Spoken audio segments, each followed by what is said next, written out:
आज का बाइबल का वचन दानियल का ग्रंथ अध्याय 3 वचन 14 से 20, वचन 24, 25 और 28।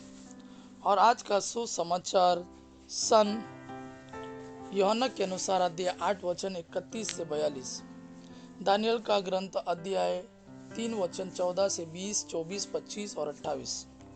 नबूकदनेस्सर ने कहा, शद्रक, मेशक और अबेदनगो, क्या यह बात सच है कि तुम लोग न तो मेरे देवताओं की सेवा करते और न मेरे द्वार संस्थापित स्वर्ण मूर्ति की आराधना करते हो?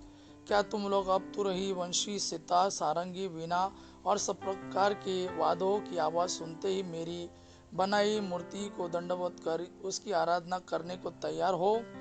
यदि तुम उसकी आराधना नहीं करोगे तो उसी समय प्रज्वलित भट्टी में डाल दिए जाओगे। तब कौन देवता तुम लोगों को मेरे हाथों से बचा सकेगा? शद्रक, मेशक और अबेदनगो ने राजा नबूकदनेस्सर को यह उत्तर दिया, राजा, इसके संबंध में हमें आपसे कुछ नहीं कहना है। यदि कोई ईश्वर है जो ऐसा कर सकता है तो वह हमारा ही ईश्वर है जिसकी हम सेवा करते हैं। वह हमें प्रज्वलित भट्टी से बचाने में समर्थ है और हमें आपके हाथों से छुड़ाएगा। यदि वह ऐसा नहीं करेगा तो राजा यह जान ले कि हम ना तो आपके देवताओं की सेवा करेंगे और न आपके द्वारा संस्थापित स्वर्ण मूर्ति की आराधना ही।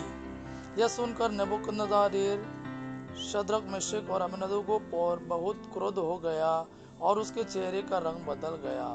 उसने भट्टी का ताप सामान्य से 7 गुना अधिक तेज करने की आज्ञा दी और अपनी सेना के कुछ बलिष्ठ जवानों को आदेश दिया कि वे शद्रक, मेशक और अबेदनगो को बांधकर प्रज्वलित भट्टी में डाल दें। राजा नबूकदनेस्सर बड़े अचंभे में पड़ गया।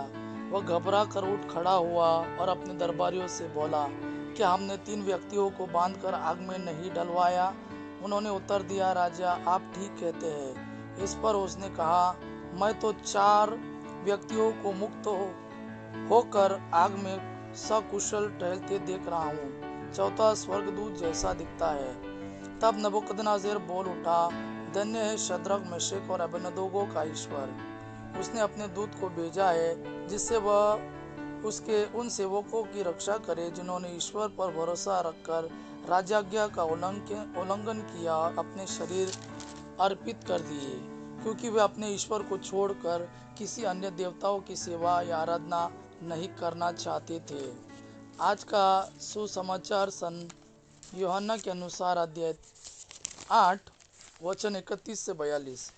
जिन यहूदियों ने उनमें विश्वास किया उनसे ईसा ने कहा, यदि तुम मेरी शिक्षा पर दृढ़ रहोगे तो सचमुच मेरे शिष्य सिद्ध होगे। तुम सत्य को पहचान जाओगे और सत्य तुम्हें स्वतंत्र बना देगा। उन्होंने उत्तर दिया, हम इब्राहिम की संतान हैं, हम कभी किसी के दास नहीं रहे। आप यह क्या कहते हैं, तुम स्वतंत्र हो जाओगे? ईसा ने उनसे कहा, मैं तुमसे यह कहता हूँ, जो पाप करता है वह पाप का दास है।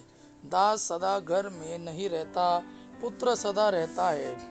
इसलिए यदि पुत्र तुम्हें स्वतंत्र बना देगा तो तुम सचमुच स्वतंत्र होगे।